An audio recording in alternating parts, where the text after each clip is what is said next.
so good. We thank you for your love. Oh, we worship you, Lord.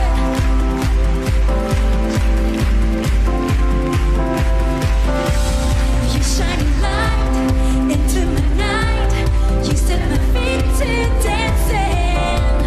Faith is rising as I look upon your grace. We sing Jesus, Jesus, your name, shattering chains. Shadows cannot resist your light. Oh Lord, you raise my soul from ashes into light. Pour out your grace like a flood. You fill my life with greater glory. Your love changing my heart. Jesus, to you be all the glory. Whoa, let your name be lifted higher. Whoa, your grace has set my heart on fire. It's your grace, your love. How we worship you, Lord. Come and set us ablaze. Set me ablaze with passion and praise. Jesus, you destined me to reign. Your power alive in me has overcome the grave. Pour out your grace like a flood. You fill my life with greater glory. Your love changing my heart. Jesus, to you be all the glory. We lift up your name. Let your name be lifted higher. Your grace has set us, Lord. Let your name be lifted higher. Your grace has set. Pour out your grace upon us. Pour out your grace like a flood. You fill my life with greater glory. Your love changes my heart. Jesus, to you be all the glory. To you, Jesus.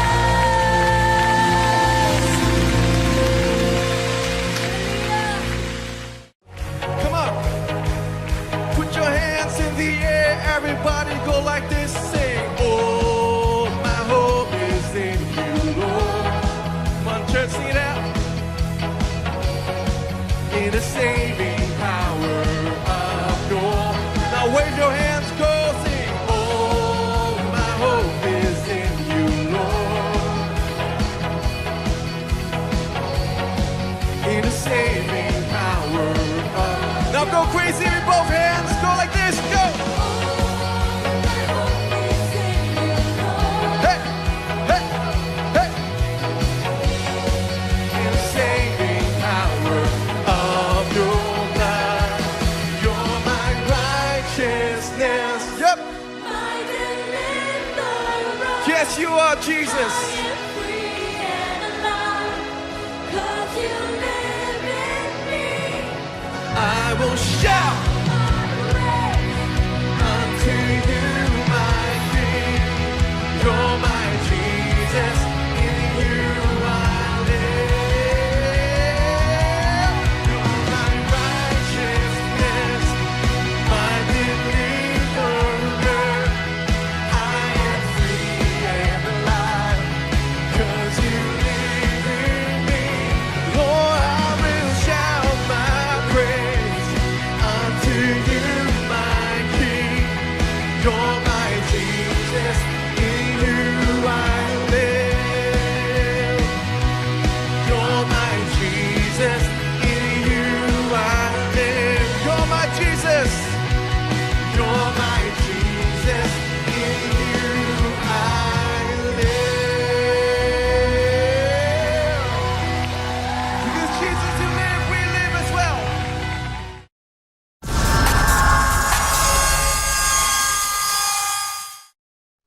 Hoje com o pastor Joseph Prince. Hein, faça o seguinte, olhe para a pessoa que está ao seu lado e diga, está tudo bem. Olhe para o outro do outro lado e fala, não sei você, mas esse aqui está bem. Sorria, certo? Para alguém. E também diga, sou muito abençoado para ficar estressado. Muito abençoado para estar estressado, amém? Aleluia! O mundo no qual vivemos hoje está ficando cada vez mais em trevas. Tem mais pessoas tomando agora remédio para ansiedade porque foram diagnosticados com alguma doença emocional e até mesmo mulheres que sofrem a depressão pós-parto. Me parece que o mundo está deprimido, cada vez mais ansioso, com medo, preocupado. E esses são sinais que Jesus mencionou que seriam sinais do fim dos tempos. Que o coração do homem temeria. Está acontecendo. O coração do homem estremeceria de tanto medo. Com medo das coisas que estão acontecendo na terra. E nós, quando continuamente confiamos e cremos em Deus, que no mundo em que vivemos, Deus pode nos dar um precioso santuário no meio de tantas trevas neste mundo. Amém? Quantos sabem que Deus prometeu em Isaías que quando as trevas cobrirem a terra e densas trevas as pessoas, a glória do Senhor vai nascer sobre ti. Amém? E eu acredito nisso e vai ser verdade para nós e para todas as famílias que ouvem a minha voz. Amém? Quando oramos, Pai, seja feita tua vontade na terra. Jesus nos ensinou assim, como é no céu. O que quer dizer quando você diz sua vontade seja feita na terra como é no céu? Bem, no céu não tem depressão, no céu não tem coração quebrantado, no céu não tem doença, nem enfermidade, nem morte. Não tem hospitais, amém? Não tem presídios. O céu é um lugar onde a vontade de Deus é exercida na plenitude. Isso nos mostra que Deus considera a morte, doenças, enfermidades e pecado como inimigos aos seus planos. Amém? Não é plano de Deus que você venha para essa terra e então fique doente, envelheça e morra. Não foi o seu plano. A Bíblia chama a morte de inimigo. Amém? Em 1 Coríntios 15, muito claramente, o último inimigo que será posto sob seus pés será a morte. E é muito claro que Deus considera essas coisas erradas, porque o plano de Deus para o homem é que ele viva bem, com saúde mental, em paz e tranquilo nas suas emoções, com saúde em todas as partes do seu corpo. Este é o sonho de Deus e o plano dele para você. Então por que nós vemos no mundo de hoje tantas doenças e também tantas aflições e depressão e morte em todos os lugares? Por quê? Por causa do pecado. Não é muito popular falar a palavra pecado hoje, mas o pecado é a razão de tudo isso acontecer e não Deus. Deus não se alegra com a dor de ninguém. Na verdade, um dos primeiros ministérios de Jesus, ele diz em Lucas 4 o Espírito do Senhor Deus está sobre mim para esta razão, pregar boas novas aos pobres e curar os corações. Amo isso, curar os corações. Por onde ele andou, ele curou os corações. E muitas vezes, antes mesmo do corpo adoecer, o coração adoece. Isso pode causar estresse, que também traz um efeito para os nossos corpos. E eu falei sobre depressão pós-parto, eu estava lendo sobre isso não muito tempo atrás. Quando você estuda, eles usam o termo pós-parto para as senhoras que sofrem disso. Você entende que é normal ter um pouco de depressão pós-parto porque a criança chora muito nas primeiras semanas e até mesmo o marido pode sofrer dessa depressão. Certo? Mas eu li sobre essa mulher que, apesar de amar o seu filho tanto, estava tendo pensamentos do diabo, pensamentos como, seu bebê é muito lindo. Ela amava muito o bebê era muito lindo. E ela amava muito, mas o diabo colocou pensamentos nela. Quando o seu marido estiver trabalhando, alguém vai chegar e vai te matar, e matar seu bebê. E ela começou a ter esses pensamentos na sua mente. E esses pensamentos nós sabemos de onde vêm, do fundo do inferno. Quantos sabem que o diabo dá esses pensamentos ruins? E um dia se arraigou, ela começou a pensar que talvez o diabo vai vir e vai me matar e o bebê vai sobreviver, meu marido vai se casar de novo e então o meu bebê tão lindo vai ser criado por essa pessoa malvada, essa madrasta que vai maltratá-la E ela ficou pensando isso, pensando lá na frente. E ligava até mesmo para o marido chorando, e o marido dizia, não se preocupe, é muito normal, você passou por um parto, muita gente passa por isso. Ela amava muito aquele bebê, então um dia, ela matou aquele bebê, porque ela cria que alguém iria matá-la, e o bebê ficaria, e o marido iria casar de novo, e o bebê seria maltratado. Sabe, não faz nenhum sentido, mas quantos sabem que esse é o tipo de pensamento que o diabo dá? Alguns ficam num prédio muito alto, olhando pela janela. De repente o diabo fala, por que você não pula? Por que não pula? E o diabo não é justo, ele nem mesmo faz você pensar que é ele. Esta é a sua grande astúcia que ele usa. Coloca pensamentos com pronome pessoal. Eu sou um fracasso, como se você estivesse pensando. Sou um fracassado. Eu não sou bom. Eu não sirvo para nada. Estou ficando velho. Eu fico sempre doente. Em vez de falar você, ele diz, eu sou viciado, não tenho esperança. O diabo coloca pensamentos no pronome pessoal, para que você pense que o pensamento é seu, e então você aceita. Mas se souber que há um inimigo lá fora, você vai vigiar, amém? Então aqui na casa de Deus, todos os pensamentos na palavra de Deus, o poder libertador da palavra de Deus que dá vida para todos, é compartilhado. Por isso a Bíblia diz que quando a palavra é pronunciada, você deve esperar que Deus te toque, te cure, que te dê vida e te salve em todas as áreas da sua vida. Posso ouvir um amém? Glória a Deus. Aprendemos que Cristo foi entregue na cruz pelos nossos pecados, as nossas ofensas, e foi ressuscitado dos mortos quando fomos declarados justos. Então a razão por que Deus ressuscitou Cristo dos mortos não era porque ele era filho de Deus, mesmo que ele era. Não era porque Jesus não pecou, ele não pecou. Amém? Não teve pecado. A razão por que Deus ressuscitou Jesus é porque a obra da cruz foi completamente satisfatória a Deus. Todos os requisitos da justiça divina para as nossas vidas foram preenchidos pelo sangue da cruz. E por isso, Deus pronunciou a todos nós justos e baseado nisso ressuscitou a Jesus dos mortos, como dizendo, fomos declarados justos pela ressurreição de Jesus dos mortos. Amém? Então hoje, aos olhos de Deus, somos justos. Quer dizer que o nosso comportamento é justo? Não. Estamos aprendendo a alinhar os nossos pensamentos e comportamentos com quem nós somos aos olhos de Deus. Mas Deus vê a realidade. Amém? Agora escute, olhe para mim. Às vezes, agimos como pecador, não quer dizer que nós somos. Quando vamos dizer, uma lagarta se torna uma borboleta, vamos dizer que, por exemplo, a borboleta se comporte como uma lagarta. Isso quer dizer que a borboleta voltou a ser lagarta? Não. Não se reverte e se torna uma lagarta. Depois que se torna uma borboleta, depois que nasce de novo, você nasceu de novo. Você nasceu justo. Posso ouvir um amém? Nada que faça pode mudar o seu status aos olhos de Deus. Então, porque somos justos, não porque fazemos bem. Somos justos por causa da obediência de um homem, de Jesus, na cruz, que carregou os nossos pecados, morreu e ressuscitou dos mortos. E por isso, hoje, você e eu somos declarados justos. Posso ouvir um amém?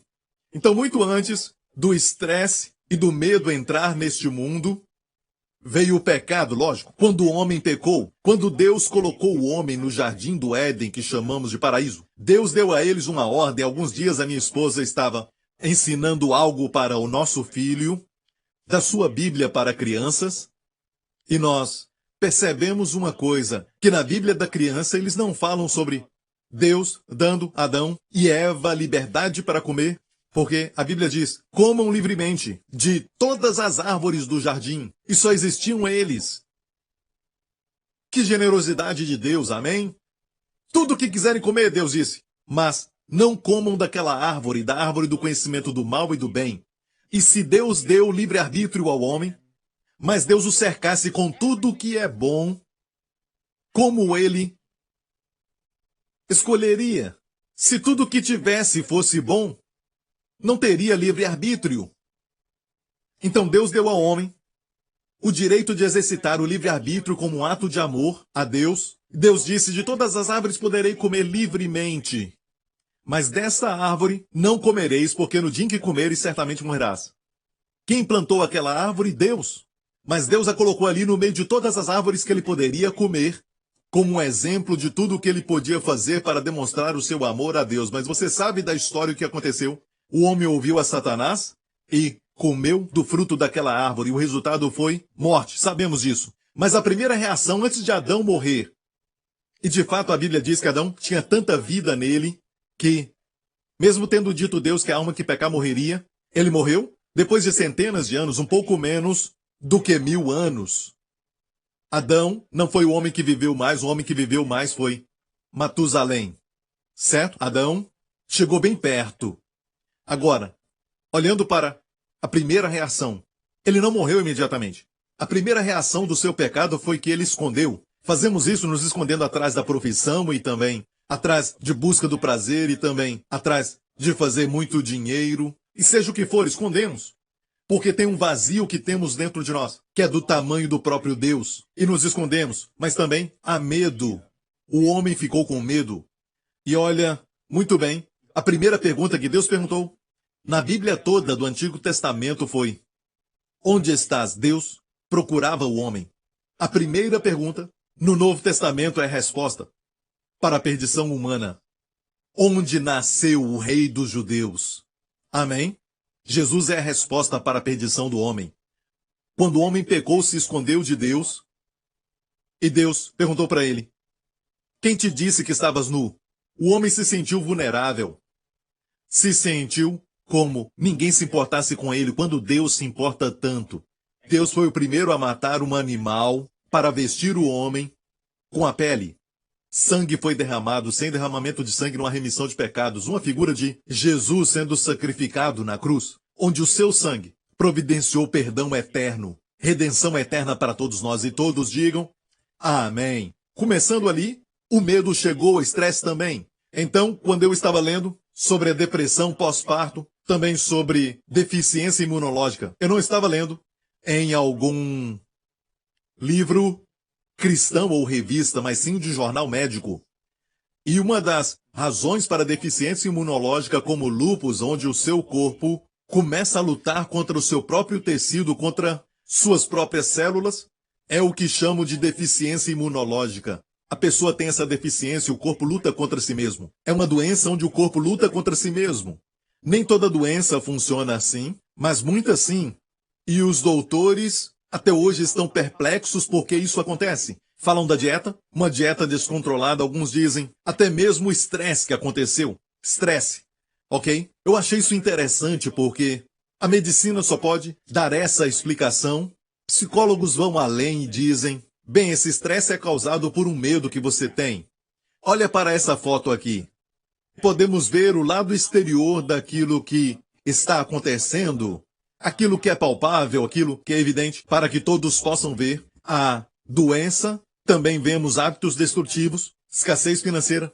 Mas o que não vemos é a raiz dessas coisas, ok? E algumas ciências tentam diagnosticar e dizem é causada por isso, mas muitos estão agora dizendo e até entrando em acordo sobre que até a pressão alta e também problemas cardíacos podem ser causados por causa do estresse. Mais evidências estão mostrando isso. Então olhamos para aquela raiz ali, estresse. Mas o que causa estresse? Sabemos que a ovelha não pode deitar, e a Bíblia fala de pastos verdejantes. As ovelhas não deitam se elas estão estressadas. O que causa o estresse? Medo. A ovelha tem medo que aquele lugar não seja seguro. Não está num lugar protegida, guardada. Ela não deita em pastos verdejantes. Então, a raiz mais profunda que estresse é o medo. Então, muito antes da falta do dinheiro, antes de haver pobreza neste mundo, antes de haver doenças e enfermidades, antes de haver morte nessa terra, o homem ficou com medo. O homem ficou estressado. Há uma raiz mais profunda. Os psicólogos podem dizer que, bem, sabe por que você está estressado? Vamos descobrir isso. Então eles te dão exercícios e sessões e falam que você está então estressado por causa deste medo. Mas não podem fazer muita coisa com medo. Vão te dar exercícios e alguns tentam até medicamentos. Te dão alguns remédios para ajudar com a ansiedade. Mas só podem ir até aí como os médicos que te dão remédio para acabar com sintomas, mas não conseguem a cura e você vai ficar tomando esse remédio o tempo todo. Senão vai sentir os sintomas de novo mais uma vez, e você vai sentir o mal de novo, e você tem que tomar esse remédio o tempo todo. Agora, Deus opera encontrando a raiz e tirando. Amém? Há uma raiz mais profunda que o que os médicos e até psicólogos podem descobrir, e a Bíblia descreve como condenação. Condenação que também é culpa. Uma história que eu li é sobre uma senhora que matou seu bebê, um bebê que ela amava, e quando perguntaram por quê, eles descobriram que ela tinha cometido adultério anos atrás e não se sentia digna de ser uma mãe. Ela não achava que merecia ser uma mãe, muito menos ser mãe de uma linda criança. E a única forma de punir a si mesma, de forma até inconsciente, era matar aquele bebê que amava, porque ela não sentia que merecia ser feliz, porque ela tinha cometido adultério. E é por isso que muitos fazem o mal. Conheço um pastor que estava orando por um missionário que já era bem idoso e estava morrendo. Então, este pastor estava orando por ele, orando para que ele fosse curado, e ele só piorava, piorava, e finalmente ele estava prestes a partir para estar com o Senhor, e a família já sabia disso, e este homem doente pediu que o pastor voltasse, e pediu para os seus familiares saírem do quarto. Então ele, bem baixinho, chamou o pastor para perto dele, pertinho da sua boca, e sussurrou: "Não se sinta mal, não ore para a minha cura. Sei por que eu não sou curado.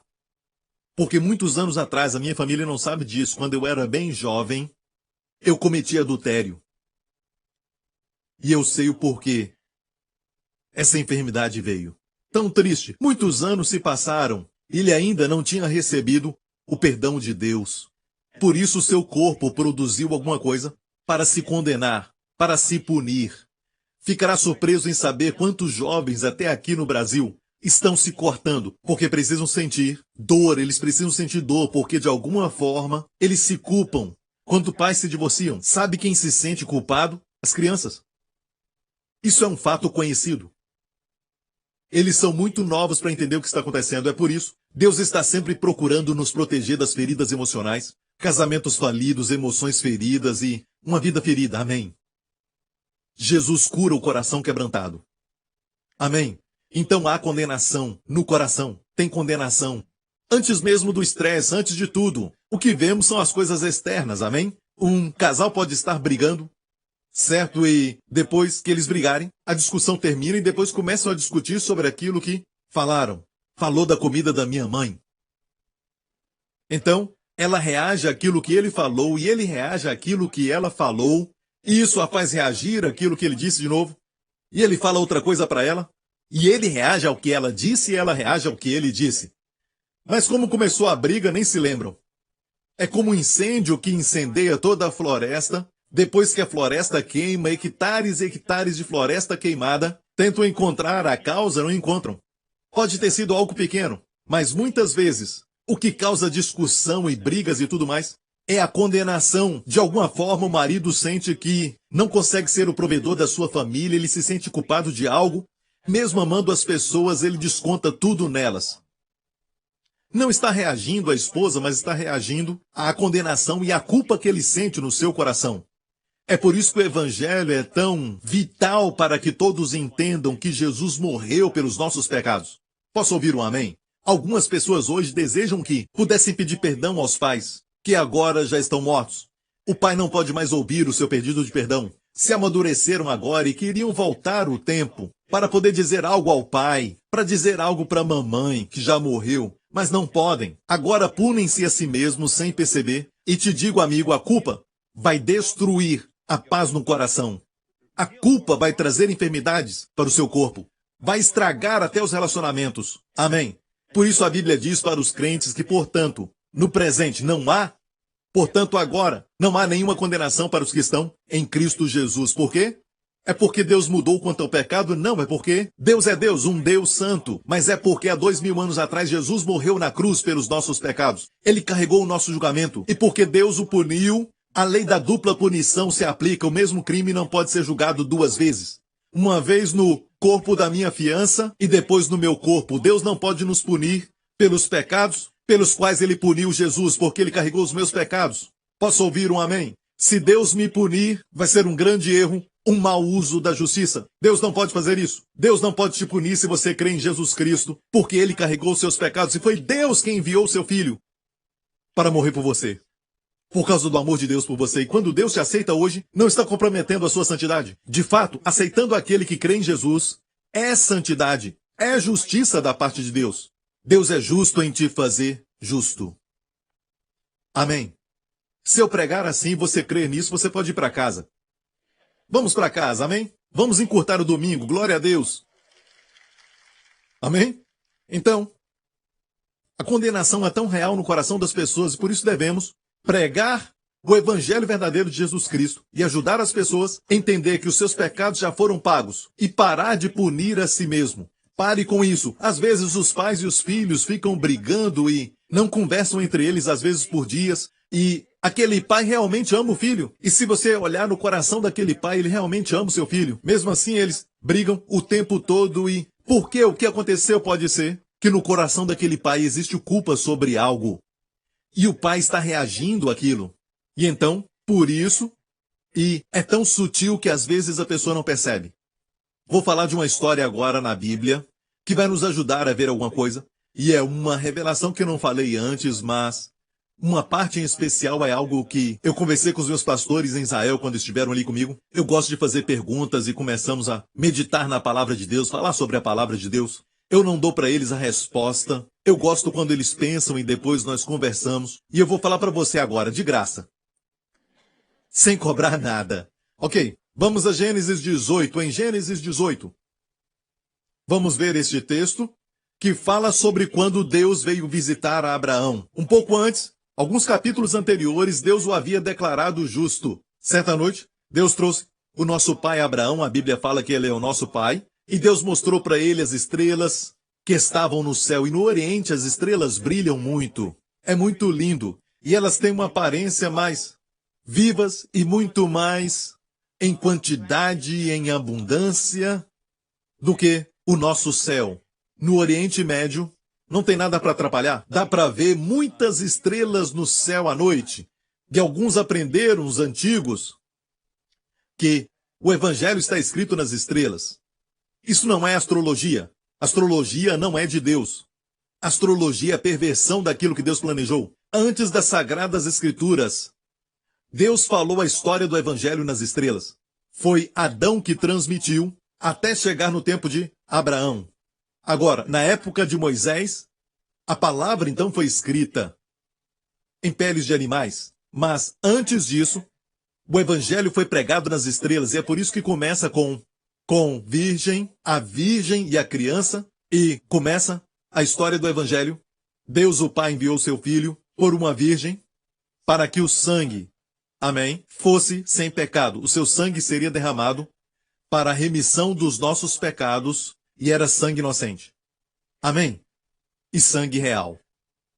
E a Bíblia diz que Deus visitou Abraão e a história das estrelas termina com leão. E leão nas estrelas. E no Apocalipse, Jesus é revelado como leão da tribo de Judá. E num dia desses eu vou falar mais sobre o Evangelho das Estrelas. Você gostaria de ouvir isso? Na verdade, o mesmo Evangelho que nós cremos hoje, Abraão também creu. Quando olhou as estrelas, e a Bíblia diz, Abraão creu no Senhor, o Senhor disse, conta as estrelas. Amém? Conta as estrelas, e ele creu no Senhor, e a palavra acreditar ali é amém, no idioma hebraico. Ele amém no Senhor, ele creu no Senhor, e o Senhor lhe imputou isso como justiça. Quando lemos o texto de Gênesis 18, Abraão foi declarado justo, como eu e você hoje somos declarados justos. Se você crê em Cristo, você é declarado justo. Amém? Olha para a pessoa que está ao seu lado e diga, eu estou sentado ao lado de um homem justo. Diga isso. E você é salvo, glória a Deus. Amém? Ok. Em Gênesis 18, o Senhor foi visitar Abraão. Abraão tinha mais ou menos 98 anos de idade. Isso depende, ok? 98 ou 99. Quando você é mais jovem, você fica querendo parecer mais velho. Mas quando chega aos 40... Você faz 40 anos, mas você diz, não, eu tenho 39. Talvez um mês antes do seu aniversário, não é?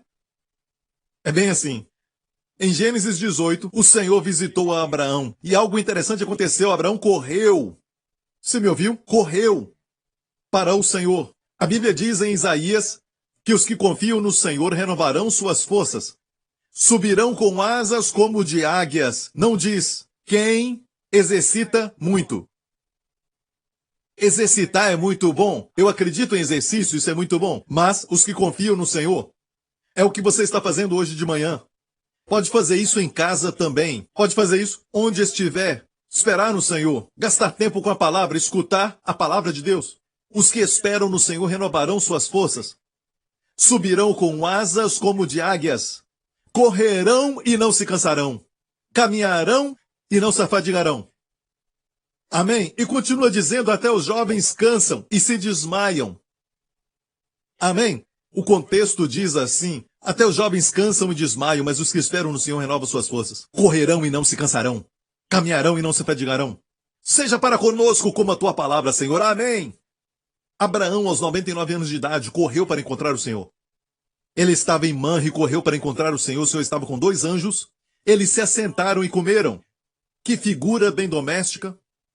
E que lindo cenário. Abraão, Sara cozinhando e presentes ali os 2 anjos e o Senhor comendo com Abraão. E a Bíblia diz que Deus prometeu a Abraão que neste tempo, no próximo ano, Sara teria um filho. O sonho tão esperado, certo? O desejo desse patriarca ancião e esposa que não tinham filhos durante tantos anos, a não ser por uma escrava, quando ele era um pouco mais novo, mas Deus prometeu que seria com a sua esposa, a esposa com quem ele tinha casado. Então Abraão escutou isso do Senhor e a Bíblia diz que Sara estava na tenda e ela estava ali escutando, espiando. Era curiosa. Então, ela riu, a Bíblia diz que ela riu. O Senhor disse, escutei Sara rir. Quantos sabem que Deus conhece os corações? A Bíblia diz que ela riu sozinha. E olha o que ela disse. Ela disse, será que eu, sendo dessa idade velha, terei prazer, sendo também meu Senhor velho? Ela não pensou sobre o filho, mas ela pensou sobre o prazer da vida. Terei eu prazer em hebraico a palavra idem, prazer? Será que terei prazer sendo meu Senhor velho? Muitas vezes falamos para o casal para não tentar ter um bebê, amém? Aqueles que estão tentando muito. Sabe? E tem ginecologista na igreja que me falou que muitas vezes o casal sai de férias, nem pensam em fazer um bebê e a mulher engravida. Então é somente desfrutar da jornada. Então ela disse, será que eu terei prazer, sendo meu Senhor já velho, a chave para ter uma vida frutífera no nosso caminhar com Deus e produzir resultado? Frutífero e bom é desfrutar do Senhor. Não veja o ministério como trabalho. Amém? Eu amo pregar, você sabe disso, né? Acho que eu gosto até muito, por muito tempo. Mas eu gosto de pregar. E eu gosto muito, e o resultado é somente um produto disso. Amém? Se você desfrutar do Senhor. Então o que aconteceu aqui foi que ela colocou todo o seu foco e ela disse assim, será que eu terei prazer, meu Senhor, também? Mas o final de tudo aquilo foi que a Bíblia diz que o Senhor estava prestes a ir destruir Sodoma e Gomorra. Enquanto estava indo, parou e disse, vou ocultar isso de Abraão, o Senhor disse. Aquilo que eu vou fazer, sendo que Abraão será uma grande nação. Então o Senhor revelou o seu coração a Abraão. Vamos ver a história aqui. Então viraram os homens dali e foram para Sodoma, mas Abraão ficou ainda com o Senhor. E chegou-se Abraão dizendo, destruirás também o justo com o ímpio? Agora, o justo aqui era em referência ao seu sobrinho Ló. Lembra que Ló vivia em Sodoma? Ló tinha causado problemas para Abraão. Mas Abraão amava muito a Ló. E a Bíblia no Novo Testamento chama Ló, o sobrinho de Abraão, de homem justo. Mas é um retrato de um justo derrotado. Abraão é uma figura de um vencedor, um justo vencedor, um mais do que vencedor. Amém? Qual tipo de justo você quer ser? Um derrotado? Ou alguém que desfruta da amizade com Deus, da comunhão com Deus, ouvindo os segredos de Deus, Deus permitindo que ele tivesse poder com ele, para interceder com ele? Eu quero ser um homem como Abraão. Mas ambos eram justos. E o Senhor diz, Abraão disse, destruirás o justo com o ímpio? Se porventura houver 50 justos na cidade, destruirás também e não pouparás o lugar por causa deles? Longe de ti que faças tal coisa, que mates o justo com o ímpio. Por quê? Que o justo seja como o ímpio longe de ti que faça tal coisa. Não faria justiça o juiz de toda a terra? Quem acha que ele foi ousado com Deus, amém? Não foi? Muito ousado? Muitas vezes até Jesus, sua declaração quando ele sempre corrigia os discípulos era sempre a mesma. Ó homens de pouca fé! Homens de pouca fé! Entendemos que ele queria dizer, até sua repreensão é encorajadora. Porque a fé é a mão que recebe de Deus.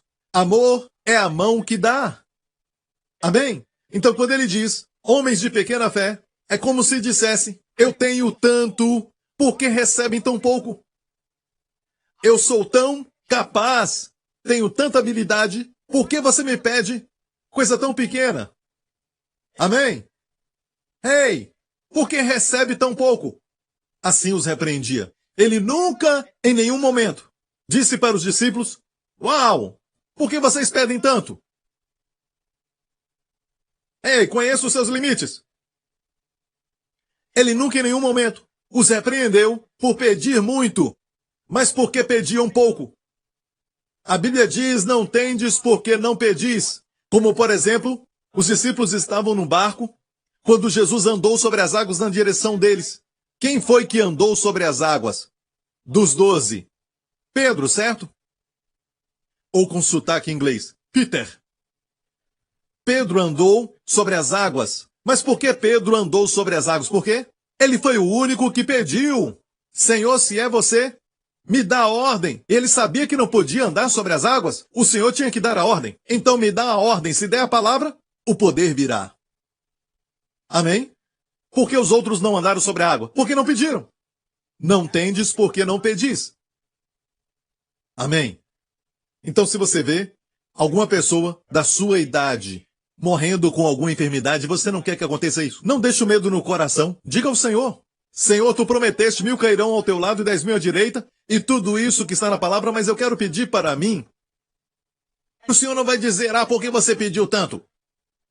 Você acha que dinheiro nasce na árvore?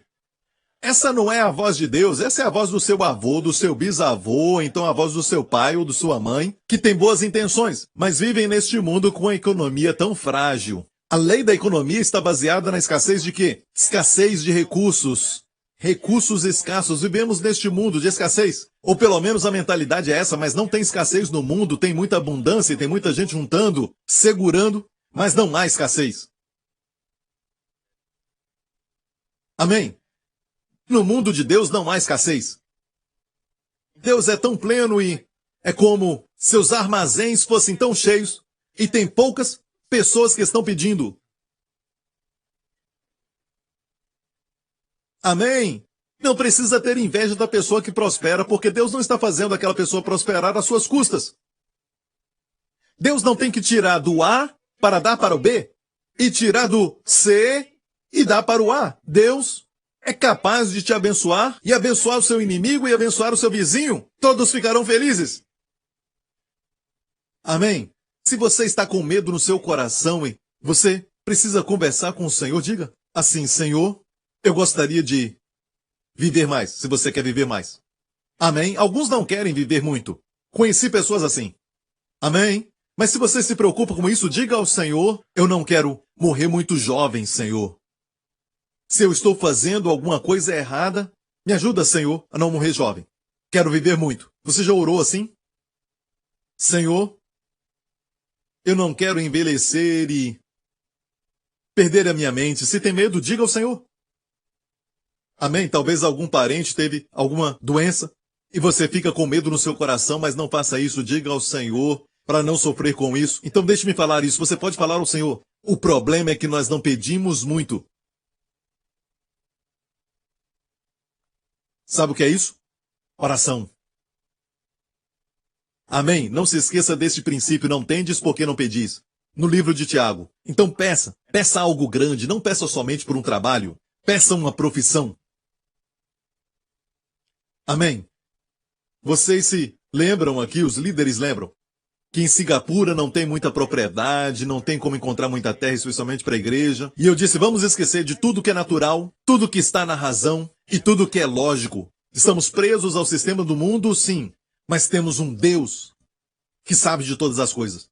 Temos um Deus que vai na nossa frente. Vamos pedir a Deus e não aos homens. Olha, vamos virar os nossos rostos para Deus. Já percebeu que os seus medos, preocupações e cuidados, quando você olha para o Senhor, eles desaparecem? Vamos olhar para o Senhor? Sabe quando uma pessoa olha diretamente para o sol? Quando você olha para o sol, olhando para o sol, onde estão as sombras? Atrás de você. Então todo o medo, depressão e ansiedade, quando você olhar para o Senhor, vão ficar para trás. Mas se virar as costas para Deus, vão ficar na sua frente. Para você olhar. Percebeu que quando olha para o Senhor, todas as manchas, aquelas manchas no rosto, quando você olha para o sol, ele revela uma luz no seu rosto. Sabia disso? Por isso no Salmo diz, olharam para o Senhor e ficaram radiantes. O grande testemunho do cristão para o Senhor é o seu rosto radiante. Talvez não são bonitos, mas são radiantes. E toda a igreja diga, amém. Aqui nesta igreja tem muita gente brilhando. Dá para ver que é da nossa igreja. Quando entro num restaurante eu posso ver. O rosto está brilhando. E quando me veem, brilham ainda mais. Você é da nossa igreja. Amém, aleluia. É lógico que de vez em quando encontramos pessoas que parecem com aquele adesivo, cuidado com o cão. Parece assim, certo? Porque estão olhando alguma coisa e ficam deprimidos. Pensam em coisas que são deprimentes, que são negativas. Olhe para o Senhor. Posso ouvir um amém? Uau, me perdi. Vamos voltar ao assunto, Gênesis 18, amém? Mas tudo isso é bom, amém? Peça a Deus grandes coisas. Mas baseado na ciência, eu sei. De acordo com a ciência, é impossível andar sobre as águas. Pedro não deveria ter andado. Então esqueça a ciência por um tempo, estamos num mundo sobrenatural. Há um Deus que pode até reverter as mesmas leis que ele colocou no universo. Amém? O primeiro milagre de Jesus foi transformar água em vinho. Quanto tempo demora? Bem, demora alguns anos para crescer uma videira. Mesmo assim, depois de crescer uma videira, a videira vai produzir uvas. Não quer dizer que seja boa para o vinho. Para fazer o vinho, tem que esperar mais 3 ou 4 anos. Amém? E então, o vinho que sai desta videira, que tem essa idade, não é tão bom quando sai daquela videira. Tem que armazenar durante 20 anos. Quanto mais tempo, melhor. 30 anos, 40 anos, 50 anos, 60 anos. Faz que aumente o seu valor e sabor. Se torna um vinho mais caro. Jesus, no seu primeiro milagre, somente com um gesto, transformou água em vinho, e era um bom vinho, porque o mestre de cerimônia disse, muitas pessoas mantêm a tradição de servir o bom vinho no começo e servem o vinho ruim quando as pessoas estão bêbadas, porque não vão saber da diferença, mas você guardou o vinho bom até agora. Jesus pode comprimir o tempo para você e eu. Ele não precisa do natural. Pode dar o melhor vinho agora. Amém? Peça ao Senhor. Não temos porque não pedimos. Amém? Eu pedi uma esposa, pedi a Deus uma esposa, ele me deu Wendy. Amém? Ela pediu um marido, ela recebeu.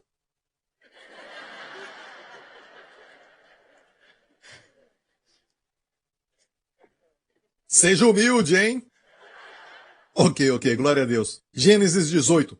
Nesse capítulo nós podemos ver que Abraão foi ousado com o Senhor e pediu tudo isso. Senhor, se encontrar 50 justos, vai destruir a cidade? Se encontrar ali 50 justos? Então disse o Senhor, se eu em Sodoma achar 50 justos, dentro da cidade pouparei todo lugar por amor deles. E olha o que diz, um pouco mais adiante. A história aqui em Gênesis 18 continua dizendo assim. Abraão disse para Deus, e se tiver 45 justos? Deus diz, não vou destruir por causa dos 45. E se tiver 40? Não vou destruir por eles. Ele foi até 30. Não vou destruir pelos 30. Ele falou sobre 20. Deus disse, eu não vou destruir a cidade. Finalmente, ele disse, e se tiver ali 10? Deus disse, se eu encontrar 10 justos ali, eu não destruirei a cidade. E a Bíblia diz que Abraão parou. nos 10. E o Senhor se foi. Lembre-se disso. Abraão continuou pedindo e Deus continuou dando e Abraão parou, não Deus. A Bíblia diz que quando Jesus multiplicou os pães e peixes, os discípulos distribuíam os pães quando Jesus multiplicava os pães e peixes para uma multidão de 10.000 pessoas, 5.000 homens, não contando mulheres e crianças, e distribuíram até comeram o tanto que podiam. Não quanto Deus queria, mas quanto podiam. Comeram o tanto que eles podiam. Quando disseram basta, a provisão parou. A provisão de Deus é maior do que a nossa necessidade. Limitamos a Deus. Eu disse limitamos a Deus. Amém? Aqui vemos Abraão ousado com Deus. Muito corajoso. E vou te mostrar um princípio de interpretação da Bíblia. Isso é muito fresco, isso é do apóstolo Paulo mesmo. Muitas histórias do Antigo Testamento, se for mais profundo do que o ensino superficial, que está na superfície, você vai ver alegorias e tipos com os quais aprendemos. Por exemplo, Abraão quase sacrificou seu filho. Sabemos que Deus não se agrada de sacrifício humano, porque todos os homens pecaram, têm pecado no sangue. O único santo era o seu filho. Ele enviou o seu filho para esse propósito. Jesus não conheceu o pecado, não tinha pecado, não praticou pecado. Seu sangue era inocente. O único qualificado para morrer pelos nossos pecados. Ok? Mas o que Deus pediu a Abraão? Sacrifica seu filho. E o seu filho Isaque carregou as madeiras nas costas. Jesus carregou o madeiro na via dolorosa até chegar no Calvário. Amém? Quando ele ia matar o seu filho, Deus disse para ele, eu sei que tu me amas, eu sei que agora tu me temes, porque não poupaste o teu filho, o teu único filho. Assim podemos falar a Deus, eu sei que agora tu me amas, porque não poupaste o teu filho, o teu único filho por mim. Posso ouvir um amém? Então sabemos que isso é uma alegoria, Deus está ilustrando através de uma forma, podemos dizer, visual, usando uma parábola, o que ele ia fazer? Enviando o seu filho, o filho que amava. Porque Abraão ia sacrificar seu filho, o filho amado, Deus estava demonstrando uma história de amor. A melhor delas. Como o Pai amou o mundo, Deus amou o mundo de tal maneira que deu o seu filho. Até meu filho conhece esse verso. Agora, outra figura que Paulo nos dá é aquela de Gálatas 4. Ele fala das duas mulheres de Abraão. Uma delas era a esposa Sara, diga Sara, e a outra era uma escrava cujo nome era Agar, diga Agar. Agora, Sara era estéril. Sara diz a Abraão, toma minha escrava, a Agar, para termos um filho por ela. E nasceu um filho, Ismael. E Paulo, em Gálatas 4, fala disso como uma ilustração, uma alegoria, e Paulo diz, essas duas mulheres são uma alegoria. Tipificam as duas alianças, Sara e Agar. Essas duas mulheres são como dois montes. Agar, a escrava, é uma figura do Monte Sinai, de onde vieram os 10 mandamentos, Monte Sinai. E Paulo mesmo diz pelo Espírito, em Gálatas, que o Monte Sinai produz escravidão. E Sara é uma figura da graça que é a mãe de todos nós. Amém? E o que eles produzem? Ismael, que é resultado da carne e das obras, e Sara, pela graça, teve Isaque, quando ambos, Abraão e Sara, não tinham corpo para produzir. Então veio de Deus. Também há um ensinamento aqui. Ismael e Isaque eram irmãos, ou meio-irmãos, mas tinham o mesmo pai, não a mesma mãe. A mãe de Isaque era Graça, a mãe de Ismael era Agar, a escrava. Hoje há um grande problema. Por falar nisso, este filho daquela que era escrava perseguiu Isaque. Por causa disso, Sara viu isso acontecendo e sabia que mais tarde este garoto grande de 13 anos, ele tinha quando Isaque nasceu, ia tentar tomar a sua herança. Então ela falou para Abraão, expulsa a escrava e o seu filho, porque este filho da escrava não vai herdar com o meu filho. E a Bíblia fala que essas palavras dela foram de Deus. Deus falou a Abraão, escute-a. É lógico, aquele garoto se tornou uma grande nação, mas isso é uma outra história. Mas aqui, nessa história, Deus está dizendo, ele não podia herdar junto com Isaac. Então aqui temos uma figura, uma alegoria da graça. E alguns cristãos que nos perseguem, nós da graça, eles têm o mesmo Pai Celestial, como todos nós, mas não têm a mesma mãe. A nossa mãe é a graça. E eles, na verdade, apoiam a lei. Amém? Olhe para o seu irmão e diga, você é meu irmão ou é um irmão de uma outra mãe? A mesma coisa está acontecendo no mundo cristão. Aqueles que lutam pela lei e aqueles que dizem, graças a Deus pela lei, a lei é santa, mas não nos faz santos. Cristo é o cumprimento da lei, porque ele cumpriu a lei, não estamos mais sob a lei, mas sob a graça. E os que estão sob a lei têm o mesmo Pai Celestial, mas não têm a mesma mãe. Essa alegoria veio do apóstolo Paulo, em Gálatas 4. Agora, talvez tenha uma alegoria na história de Abraão e Sara. Sabemos que Abraão é uma figura da fé. Aprendemos em Gálatas 4, da caneta do apóstolo Paulo, que Sara, esposa de Abraão, é uma figura, um tipo da graça. Estamos entendendo isso? Vamos ver a história agora. Em Gênesis 18, a intercessão acaba. Ele parou em 10. Deus não parou em 10, Abraão parou. No próximo capítulo fala do juízo sobre Sodoma e Gomorra. E eu amo este verso em Gênesis 19. E aconteceu que, destruindo a Deus as cidades da campina, lembrou-se Deus de Abraão, e tirou a Ló do meio da destruição, derrubando aquelas cidades em que Ló habitara. Olha isso, Deus lembrou da oração de Abraão. Deus se lembrou de Abraão e Deus tirou Ló da destruição. Deixe-me falar isso. Algumas vezes as pessoas falam de profecias, dizendo que Deus vai julgar a América, por exemplo, Deus vai julgá-la. Bem, Abraão intercedeu com Deus. Destruirás o justo com o ímpio? Deus disse não. Ele vai ter que remover o justo. Deus tirou o justo Ló? Sim. Antes do juízo chegar, Ló foi tirado. E é por isso que eu creio que o juízo virá, mas depois do arrebatamento, sim. Deus vai tirar o justo primeiro. Posso ouvir um amém? Deus não vai destruir o justo com o ímpio. Ele não vai. Temos um grande exemplo aqui.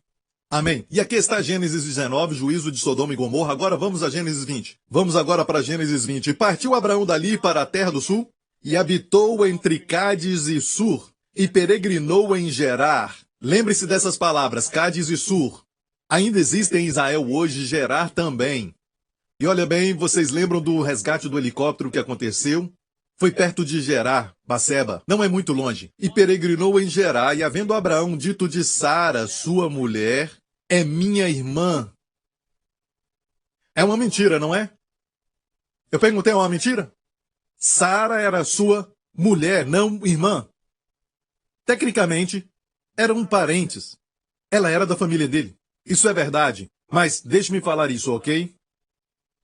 Isso é antigamente. Hoje não podemos casar com alguém da família, porque o que vai acontecer é que os nossos genes que são responsáveis por causar deformidades e coisas assim são encontrados com muito mais frequência quando combina alguém da mesma família. Por isso não pode casar com a irmã, não pode casar com um primo ou coisa assim. Ok? Porque agora existem muitos, mas no começo, quando Deus criou Adão e Eva e tiveram filhos, e a Bíblia só fala de filhos, mas tiveram também muitas filhas que viviam centenas de anos. Pode imaginar mulheres que haviam naquela época, ok? Alguns até nem se conheciam, mas na verdade todos eles eram irmãos e irmãs, porque eram filhos de Adão e Eva. Então, obviamente, de onde vieram as esposas de Caim e Abel? Eram suas irmãs. Viviam centenas de anos e não tinham esses genes que causam a deformidade. Naquela época eles não tinham esse tipo de problema. Casavam-se entre eles. Com o passar do tempo, até mesmo na época de Abraão, ainda acontecia isso, mas no mundo de hoje, isso não acontece. Amém? O mundo já está muito populado e se você casar com alguém que não tem nada a ver com a sua família, é muito melhor, amém? Mas casa com alguém crente fora da família não quer dizer que tem que ser descrente, ok? crentes no Senhor. E aqui, ele estava tentando dizer, ela é minha irmã, mas era sua esposa. Sara era a esposa de Abraão, certo? Ele estava tentando usar um termo técnico, mas o propósito era mentir, e no final de tudo isso era uma mentira. Mais tarde ele falou para o rei Abimeleque porque ele mentiu. Ele disse, eu sei muito bem que os homens deste lugar não têm temor do Senhor e me matariam por causa da minha mulher. Deu uma razão espiritual para mentir. Preferiu comprometer a sua mulher do que morrer. Eu digo que hoje, se eu falar que a minha esposa é minha irmã, não preciso preocupar com um rei que vai me matar. Ela vai me matar. Amém? Ok, eu não escutei um pastor rir alto, porque eu acho que também a esposa dele pode matá-lo. Ele mentiu para salvar sua própria pele. Era mentira. Ela é sua esposa. A Bíblia nos diz, e, havendo Abraão dito de Sara, sua mulher é minha irmã, enviou Abimeleque rei de Gerar e tomou Sara. Deus, porém, veio. A Abimeleque em sonhos de noite disse-lhe, eis que morto serás, por causa da mulher que tomaste, porque ela tem marido. Observa bem que isso foi antes dos 10 mandamentos. 400 anos antes dos 10 mandamentos. E adultério ainda era errado. Quando você tem relacionamento com uma mulher casada, Deus fala que você vai morrer. Mas Abimeleque ainda não se tinha chegado a ela. Por isso disse, Senhor, matarás também uma nação justa? Não me disse ele mesmo, é minha irmã. Ela também disse, é meu irmão. Em sinceridade do coração e em pureza das minhas mãos tenho feito isso. E disse-lhe Deus em sonhos, bem sei eu que na sinceridade do teu coração fizeste isso e eu tenho te impedido de pecar contra mim, por isso não te permiti tocá-la. Agora, pois, restitui a mulher ao seu marido, porque profeta é e rogará por ti. Que mentiu. Eu coloquei isso. É incrível. Continua dizendo, para que vivas, porém se não lhe restituíres, sabe que certamente morrerás, tu e tudo que é teu. Quando eu li isso anos atrás, eu disse, Senhor, falaste com o homem errado. Esse homem não sabia de nada, devia ter falado com Abraão. E falado com Abraão, o repreendendo. Mas o Senhor apareceu ao rei Abimeleque que não sabia que ela era mulher de outro homem. Isso é algo sobre Deus te pronunciar justo. Quando Deus te declara justo, isso é verdade. Eu disse isso é verdade. Pensamos, isso é de mentira, nós não somos justos, talvez aos olhos de Deus eu sou justo, porque baseamos a nossa justiça nas nossas obras. Mas Deus diz, você é justo aos meus olhos.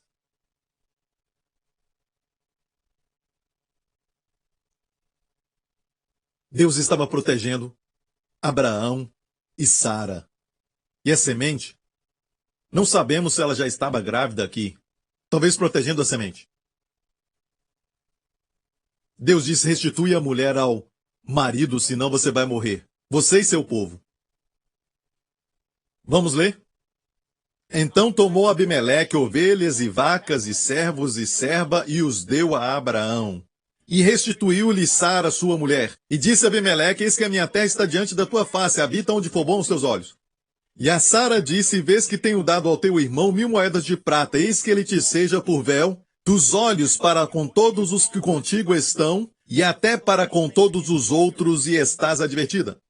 E orou Abraão a Deus, e sarou Deus a Abimeleque, e a sua mulher, e as suas servas, de maneira que tiveram filhos.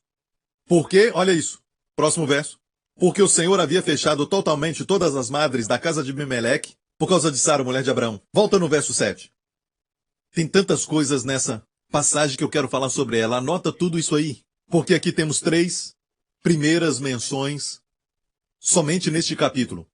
A lei da primeira menção é uma lei incrível sobre interpretação bíblica, que quer dizer, quando a Bíblia menciona um assunto pela primeira vez, é algo de grande importância. Está ouvindo, igreja? Amém? Por exemplo, Melquisedeque é o rei de Salém, a primeira vez que Jerusalém é mencionada.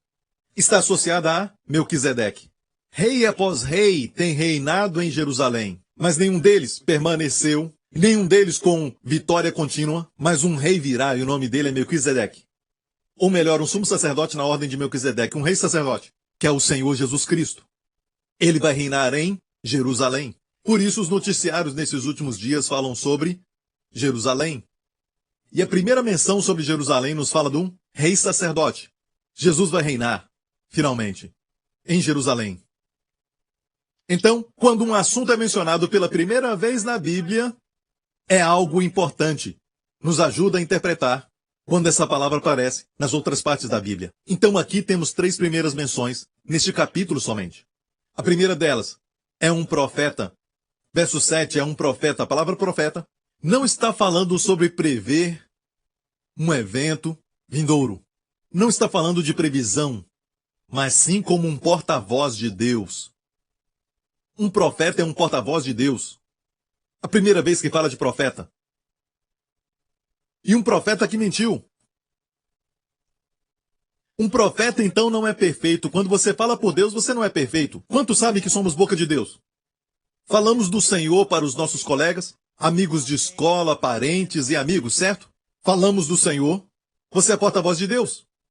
Se você não fala do Senhor, quem Deus vai usar para falar dele? Ele usa homem. Um dia ele vai falar diretamente, mas esse dia não chegou. Está no Apocalipse. Mas sabemos que Deus usa os seus servos para falar, amém? Primeira menção de profeta. Número 2. Primeira menção de cura. Nesse capítulo, a palavra Rafá em hebraico. Vamos ao verso 17. E orou Abraão a Deus, e sarou Deus a Abimeleque, e a sua mulher e as suas servas, de maneira que tiveram filhos. Isso é muito importante porque nos dá alguns segredos sobre cura.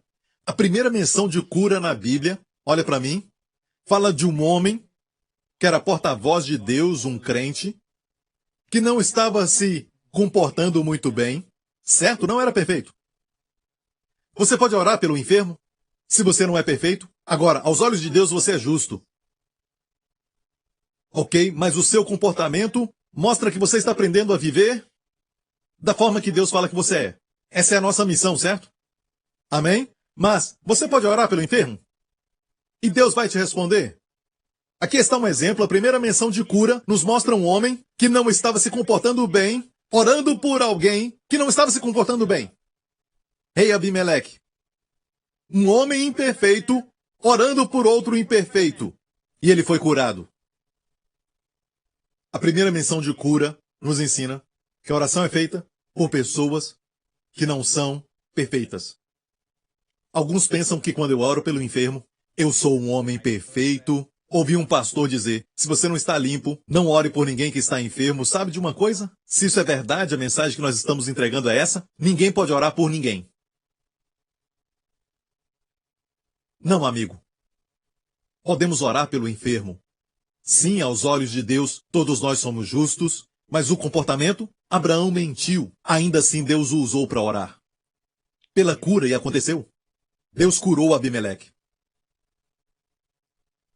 Então, essa é uma menção, pela primeira vez, de cura.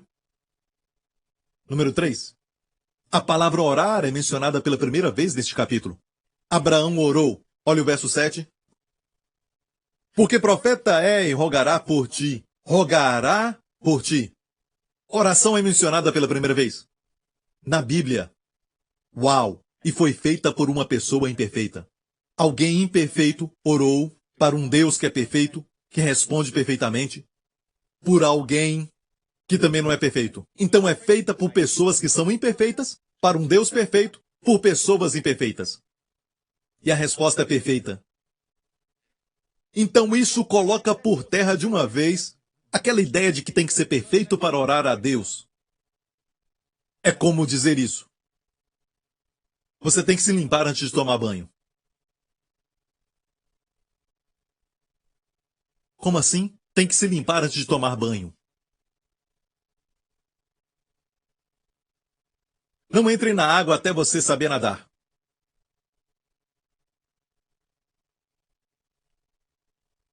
Então, de alguma forma, você entendeu, né? Você não se limpa, você toma banho para ficar limpo.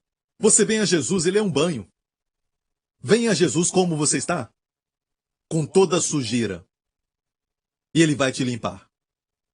Amém? Estamos aprendendo a caminhar com Deus, sim, mas Deus não espera que o seu caminhar seja perfeito para você orar pelo enfermo, ou então até orar para Ele, e depois você vai desfrutar das bênçãos. Não, ainda você sendo imperfeito, Deus quer que você desfrute. Seu caminhar com Deus. Suas orações são respondidas. Ok, aprendemos mais um outro princípio sobre a primeira menção, alegoria. Abraão é uma figura de fé. Todos concordamos com isso. A graça é tipificada por Sara, que é um retrato da graça. Aprendemos isso em Gálatas 4, do que Paulo escreveu. Amém? O que aconteceu aqui? O que aconteceu aqui? Restitui a mulher ao marido, porém se não lhe a restituíres, sabe que certamente morrerás, tu e tudo que é teu. Deixe-me falar algo. Hoje a tentativa é tirar Sara, graça, tirar a graça da fé a Abraão. É um problema. E eu digo para você que muitas enfermidades físicas, mentais, emocionais, é porque a graça de Deus foi removida da fé. Deus quer restaurar a graça de volta à fé. E nesses últimos dias, Deus está restaurando essa mensagem. É uma revolução da graça. Se não tiver a graça na sua fé, o que vai acontecer? A sua fé vai virar legalista. E dura. Uma carga.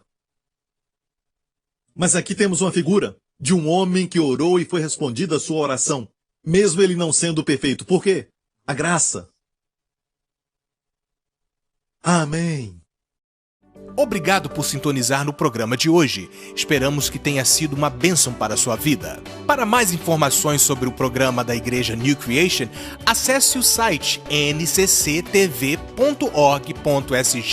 Lá você poderá se inscrever para receber um devocional diário do pastor Joseph Prince. Seja incentivado e fortalecido todos os dias e saiba o quanto Deus lhe ama através desses devocionais. Acreditamos que o seu dízimo pertence à igreja que você frequenta e oramos para que você seja grandemente abençoado, altamente favorecido e profundamente amado.